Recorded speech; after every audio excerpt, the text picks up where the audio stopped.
Is it so difficult to imagine a future where we will no longer notice a person's sexual orientation? Pollsters tell us sentiment is changing and tolerance is growing. So let's explore this notion of a gay identity with Andrew Solomon, author of Far From the Tree, and we welcome you back here to our studios. Great to have you here again. Lovely to be here. Let's start out by reading some research here that the Pew Research Center published, I guess, just earlier this year, in which they wrote, in the last decade, 14% of all Americans and 28% of gay marriage supporters say they have changed their minds on the issue in favor of gay marriage. Generational differences about homosexuality largely mirror attitudes about same-sex marriage, with about 3/4 of millennials and 62% of Gen Xers now saying homosexuality should be accepted. And I'm wondering, just off the top, what your reaction is to that. Well, I think it's cheering news, but I think we live in a world in which we're growing more tolerant of various kinds of diversity. And I think we accepted the women's movement and we accepted the civil rights movement, and we have accepted increasingly the idea of equality, not that it ever is fully resolved, not that African Americans in the US or women are necessarily treated equally all the time, but we at least believe that that's the concept. It's generally accepted that they should be. And I think we're headed that way for gay people too, and it's very cheering to me to see it. Do you make a distinction between tolerance and acceptance? Yes, I think tolerance, I'll use the metaphor of a family. A tolerant family knows the child is gay, doesn't throw the child out because he's gay, or willing to have him come to things with his partner, but sort of wish he were straight and are sort of disappointed about the whole thing, but make the best of it. An accepting family is one that doesn't feel there's any real difference, and they're equally happy to have a gay child as they would have been to have a straight one. In your interviews with people you have talked to over the years about this, is it your genuine sense that people who say they are not just tolerant, but accepting, really mean it? Some of them really mean it, and some of them don't really mean it. I mean, as social fashions change, you get a situation in which people are attempting to conform to what they think the social reality is. So if the social reality is that good-hearted people accept gay people for who they are, there are a lot of people who are going to shift to manifesting that attitude, even if inwardly they still feel somewhat uncomfortable. You've got to push people on this, don't Yes. you? I mean, it's not enough to say, if you had a gay kid, you wouldn't care, right? Of course I wouldn't care, to be fine. No, really. Tell me what you're, no, I'm so not prejudiced, I think it would be great. But deep in your heart, on the third question, you might get somebody to itch away at the scratch a little more. Though I think more and more there are people who actually really deep in their heart are completely fine with it, who really deep in their heart don't have any yearning to have their child be straight. A lot of people who have first found out their child is gay think it may be a more difficult life, it may be harder to meet someone, it may be harder to have a family. They have actual practical concerns about the ways in which it will make their child's life difficult. But that's different from thinking that it's a grave misfortune that their child is like that. If you were a gay man or a lesbian today, I am. let's say, I'm not finished the example yet. Let's say you're 25 years old, which is a few years in the rearview mirror for you, I think. Not too many, but a few. Versus 10 years ago. How different is your life, your options, your notion of what's possible today versus a decade ago? I'm going to start by reaching back further than that. When I was growing up, we had some surrogate uncles who came and spent their holidays with us. They lived nearby. They had a basset hound, we had a basset hound, and my father and Elmer would run into each other when they were walking their basset hounds. And when I was growing up, Willie and Elmer were part of Christmas, they were part of Thanksgiving, they were around at various stages. And I was always kind of bewildered because Elmer had been in medical school, he had gone off to World War II, and when he came back, he had opened up a gift shop. And I always said, why didn't you go on with medicine? And he would say, well, I saw terrible things in the war and I didn't want to do it anymore. It was only when I was much older and he was much older that he said, nobody would go to a gay doctor. And if I was going to be gay, I couldn't be a doctor. And if I was going to be a doctor, I couldn't be gay. And I had to make a choice. The idea of having to make that choice is terrifying to me. And as someone who's both professionally ambitious and quite focused on my family, the idea of having to decide that I was going to completely give up one or the other of those things is horrific to me. I can't imagine what it would be like. My experience was a million miles away from that. I grew up in a time when there was acceptance of gay people, when you could certainly have almost any career you wanted, except possibly politics, and be gay, at least if you were in the right areas. And now, even in politics, you can go a long way. being gay. So there has been this enormous shift that had taken place by my generation. For the kids who are growing up now, I think they have more and more a sense of choice. They have a sense that they can choose to be very out, they can choose to be relatively quiet about what their life is, but I think they can really have the sense that whatever the life is that they want to have, it will be available to them. If they want marriage and a child, great. If they want to actually go and have sex on the end of a dock somewhere, great. They can do, there's such a broad range of what it means to be gay. And when Elmer was growing up and going to medical school and dropping out of medical school, if you were gay, you had to be one thing, and that was what you had to be. And that was tragic, and I think we've steadily moved away from that. Just curious, what did you think, Willie and Elmer, what did you think they were at the time? I gradually caught on as I got older that they were a couple and they lived together, and we didn't really discuss it. And it just became, I had a great aunt who would sometimes have a little too much to drink at Christmas and start asking them personal questions, and they were quite good at derailing that line of conversation. But I thought that they loved each other, and when Elmer died, they had been together for more than 50 years. So in that sense, I had a kind of positive gay role model that many other people didn't. But they were spending their holidays with us because their own families didn't want them. And there was a point when I was an adolescent when I realized that, and I thought, well, my own family want me? I mean, my own family had them, so I didn't think I would be rejected out and out, but I thought, what is that like to give up your family too? Or have to worry about that, think about that. I want to shift our conversation a bit now and see if we can get a better understanding of what it means to be gay in the 21st century. And let's begin with some broad brushstrokes here. My hunch is if you ask people who are heterosexual, which, help me here, represents what percentage of the population? There's endless debate about that. Can we say 90? Yeah. You want to agree on 90? Okay. That's fine. So if you ask 90% of the population, define yourself. Heterosexual is going to be fairly low on the list, my hunch. If you ask a gay man or lesbian that same question, where is sexual orientation on that list of identifiers? So I think if you ask anyone that question, the things they have in common with 90% of the population will be low on the list, and the things they have in common with 10 or less % of the population will be high on the list. I think if 90% of people were gay, that being heterosexual would be very noteworthy. But I think as it is, that for people who are gay, it is very central. And because it is involved in so many other things, it's involved in love, it's involved in these issues of family, it's involved in one's self-regard, it infiltrates every part of one's experience. It's pervasive, I guess is what I would say. It's pervasive in determining you have a gay identity and you also have all of these other identities as perhaps a gay lawyer or a gay doctor or a gay father or it comes in there as the adjective before all of the other things you are. Can I play this game with you a little bit here? Sure. So I ask you, Andrew Sullivan, give me a half a dozen adjectives that describe who you are. I don't mean kind and nice, you know what I mean, identifying features. Right. I mean, I'm a New Yorker, I'm a writer, I'm a gay man, I'm a father. I think that would be a good start. In that order? I can't believe in that order.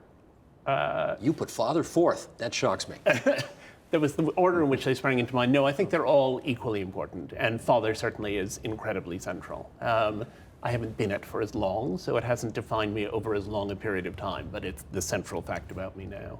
I think they're all very real, and they're all very much present in my day-to-day life, in my waking life, in my interactions with other people. They cross my mind all the time. It crosses my mind if I'm out with my husband and I give him a kiss goodbye. I mean, a little kiss goodbye. I'm still aware of the fact that some people will turn around and look startled. In New York? Not in New York. Even in New York. In New York. You're constantly being reminded of the fact that what you have is different. We arrive at a hotel, and you can always see the hotel person saying, oh, okay, and the two of you are in a double room. And you say, yes, we are in a double room. You're constantly having to explain it and respond to it and respond to other people's discomfort. So it's ubiquitous. It's much less than it used to be, but it's still ubiquitous, and so you never forget that that's part of your identity. It's such a New York thing for somebody from New York to say that New York is a big part of their identity. As big a part of an identity as parent, writer, gay man. New York? Really? Okay. American, how about that? American, or okay. Dual national. I'm a British American national. That's pretty central too. Right, okay.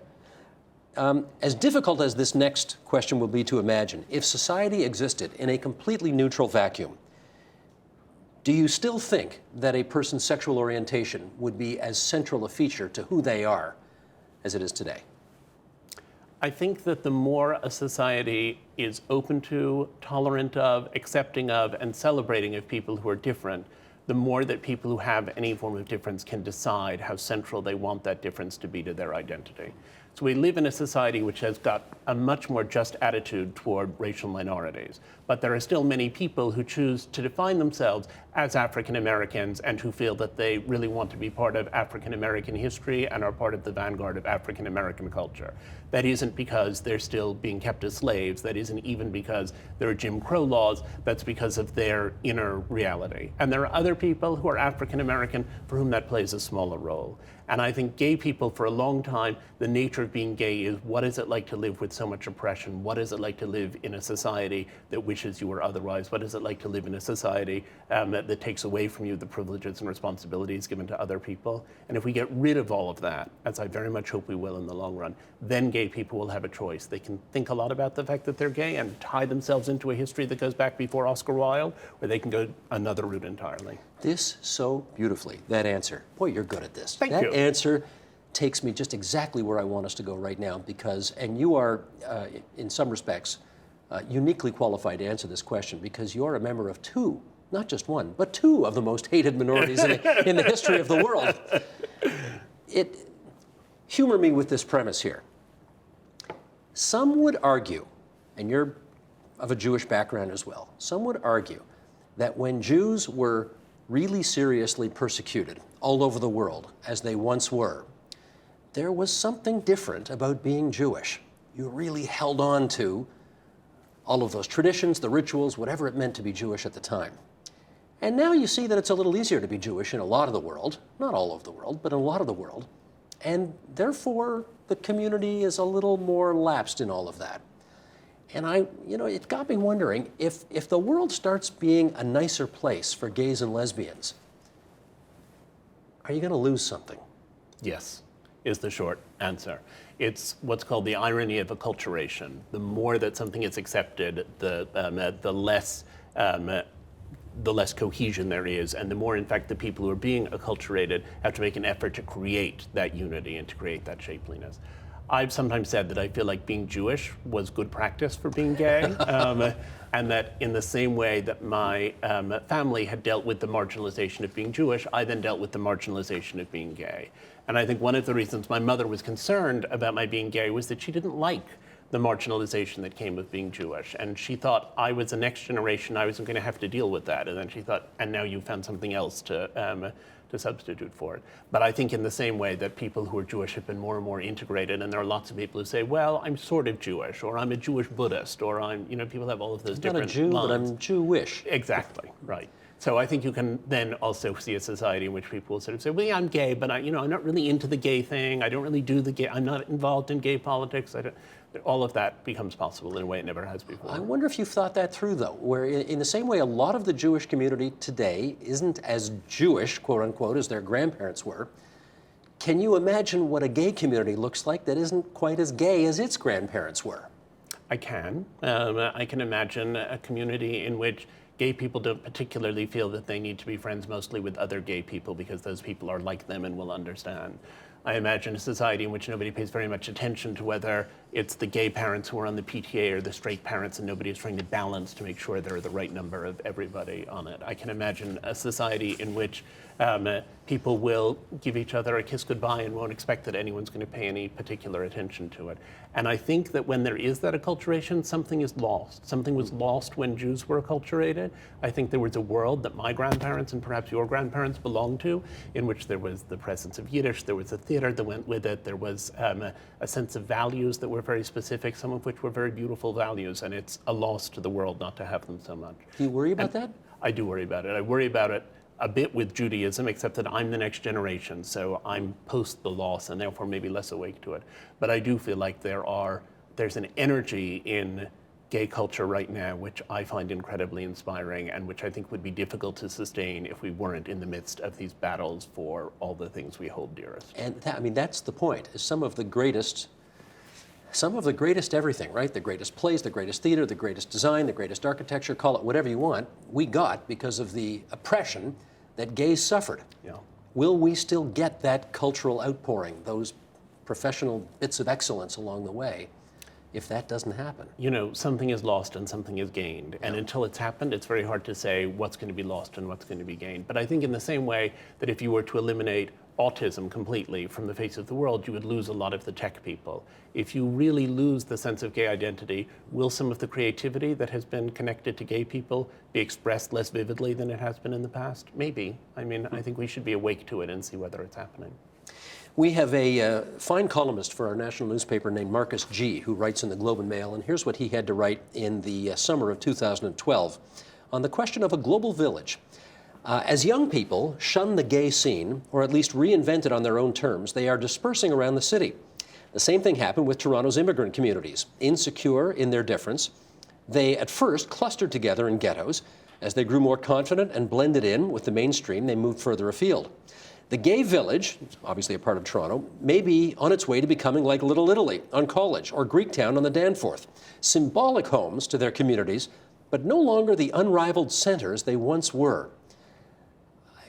Again, playing off what we've been talking about, could we see a similar dispersal in the issues and concerns, not just, I guess, geographically, but intellectually as well, in gay communities in New York and Toronto, wherever? I think that idea of the gay ghetto is gradually beginning to break down. I think there always will be something in the same way that there still are Chinatown and Little Italy, but I think people don't feel compelled to be in it. Having said that, I think it's important now, at least, for gay people to be in a context with some other gay people, at the very least, if they're single and hoping to meet someone with whom they can build a life, or if they're hoping to meet a lot of people with whom they can have affairs, or whatever it is they're doing, they need to be around other gay people in some measure, in some degree. So I think there's still a lot of loneliness. If you're the only gay person in your town in Alabama, that's not such a fun position to hold, and you're likely to move to New York or San Francisco or Chicago or Toronto or someplace where there's a vital gay scene. But I think the idea that that's the only safe place for gay people is really breaking down. And help us out with this, because nobody would be so foolish as to say, the Italian community in New York believes, Right. or the Jewish community of Toronto believes, because there are multi-layers and numerous opinions and so on. Do you hear that expression as it relates to the gay community? This is what the gay community believes about X, Y, Z? You hear that expression all the time, and then you hear all of the people who rage against it and say, don't speak for me, that's not what I think and that's not what I feel. There's been a kind of core of activists who have formulated what the agenda is politically for ensuring greater equality for gay people. And those people have had a soapbox to stand on, and I like to think in my minor way that I'm one of that group, and I feel like we have all had certain things that we've pushed for, but there are plenty of people who push for exactly the opposite. And there are plenty of people who actually say, we don't want to get married, we don't want to be acculturated, we don't want to be part of the bourgeois mainstream, we want to be radical and different. That's what we are, that's what we set out to be, that's who we want to continue to be. This gets back a bit to what you wrote about in Far From the Tree, where the deaf community, particularly at Gallaudet, doesn't see their issue as a disability. They see themselves as being a distinctive culture that needs to survive. You get the same kind of principles at play here? Yes, I think you do. And I think it's interesting to consider, given how the deaf community has changed with the advent of the cochlear implant, what would happen to the gay community if someone did come up with a cure. I mean, there's nothing so far that is anything like that. There are lots of people who would say they don't want to be cured. Certainly I, at this stage of my life, am happily married to John, and the last thing I would want is to be turned into someone else and to start over again. Cure when feels I was like the wrong word, 14, though. I might have been up for it. So how will things change? How will things change as we have advances in understanding what gayness really is? Because it's striking how little we really know and understand about it at the most fundamental level. That's interesting. Now that, I wonder about that analogy, because it could be argued that not being able to hear is a physical disability, and if there were a way, presumably to mess with your genetic code to avoid that, that might be something you'd want to do. But I've never heard that in reference to being gay or lesbian, that somehow you'd want to, that it was a disability that you'd want to cure You hear that? That's not remotely the way I see it, but there's been a huge debate in the United States about so-called conversion therapies, and California recently passed a law making them illegal, therapies that are supposed to change people from gay to straight. They made them illegal because they're a form of torture and they don't work.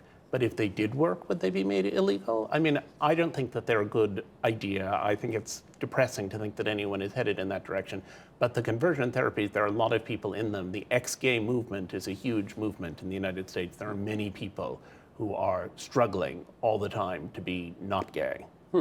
It's quite striking right now. I must confess, I'm not big on these shows. I don't watch them, but I've heard that there are lots of sitcoms, you know, the Ellen Show and Will and Grace and so on and so forth, which portray, Modern Family, is that another one? Which portray, you know, gay families in a particular way. Does that bug you? You know, I'm very torn. It's fantastic that gay families are being represented on television. It normalizes gayness for a vast number of people. It allows kids who are growing up gay to see that gayness is somehow it's part of the cultural discourse. It's a funny thing. It's a lovely thing. It's these people are managing okay. On the other hand, I think that Will and Grace and even more Modern Family trade in cliches about what it means to be gay. And I think that those cliches can be very oppressive in their own way. So I think it's probably progress over there were no gay people on television, but I hope it's only a stepping stone toward there are more realistic depictions of gay people, though sitcoms are not known for realistic depictions of anybody. All in the Family. That might have been that might have been an exception. But you know, when Barack Obama got elected, they said, "Oh, we're now in a post-racial America. You know, where color doesn't everybody's colorblind. It doesn't matter anymore."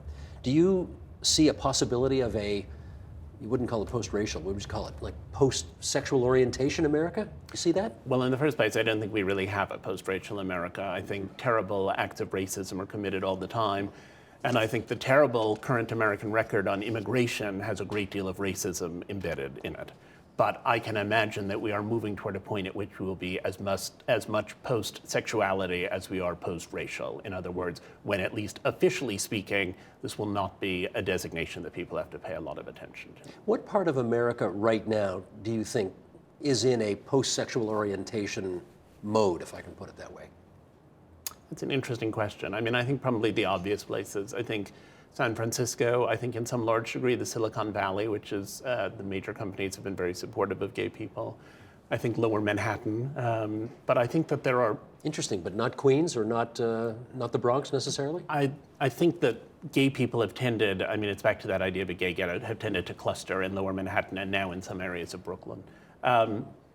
I think there are a lot of little pockets of places where people don't pay very much attention to it, but I think the real place where people don't pay so much attention is in the younger generation. I think it's not geography, it's age. And I think that there is much more of a post-gay reality for people who are teenagers now than there was for people who were teenagers even 10 years ago. And I think what will happen is that those people will grow up, and then it won't be a question of these little gay ghettos, it will be a question of the attitude of a generation. I wonder if, though, you know, young people, when they grow up and start paying taxes and have to deal with reality, they do get more reactionary in some of their views when they become crusty old adults, as you and I now are. But I wonder, you seem fairly confident that they're not going to change their mind, though, on issues of sexual orientation. Why is that? Well, I think in the first place, issues of sexual orientation don't have very much bearing on how much tax they'll pay and so on and so forth. So I don't think that there will be as much of a motive for it as there is for some other kinds of regression. But I also think that these changes, these are really sea changes. You know, when I was growing up, the idea that we would have a black president of the United States, it was genuinely unimaginable. And I feel as though my generation grew up and we were all in schools that were integrated in one way or another. And most of us thought, he's the best candidate, why wouldn't I vote for him? Of course I will. I mean, not just people like me, but more than half the people in the United States of America. So I think that when you really have got a society that becomes profoundly more accepting in that way, it's not that they can't sort of slip backwards and that you can't have Sharia law getting introduced in societies that were liberal. But I think essentially, once people have recognized the full humanity of people who are different from them in some particular way, they don't go back to thinking, no, those people aren't human after all. We got about a minute and a half left, Andrew, and I want to just ask you about your kids. How many kids have you and your husband got? Okay, so John is the biological father of 2 kids with some lesbian friends in Minneapolis. I have a daughter with a college friend, and they live in Texas. And then John and I have a son who lives with us all the time, of whom I am the biological father, And the surrogate who carried that pregnancy is Laura, the lesbian mother of John's 2 biological children. So there are 4 children who call us Daddy and Papa. 5 parents, 4 children, 3 states is the shorthand. And the relationships are obviously somewhat different from one to another, but there are 4 kids sort of in our orbit. How old's your son? 4. 4. You have no clue, I guess, yet what his sexual orientation is. Not so far. Do you have a view on it? I hope that whoever he is, he'll feel good and happy about being that person. I mean, he's very focused at the moment on cars and trucks, which suggests the sorry, heterosexual bent. Sorry, it's over for you.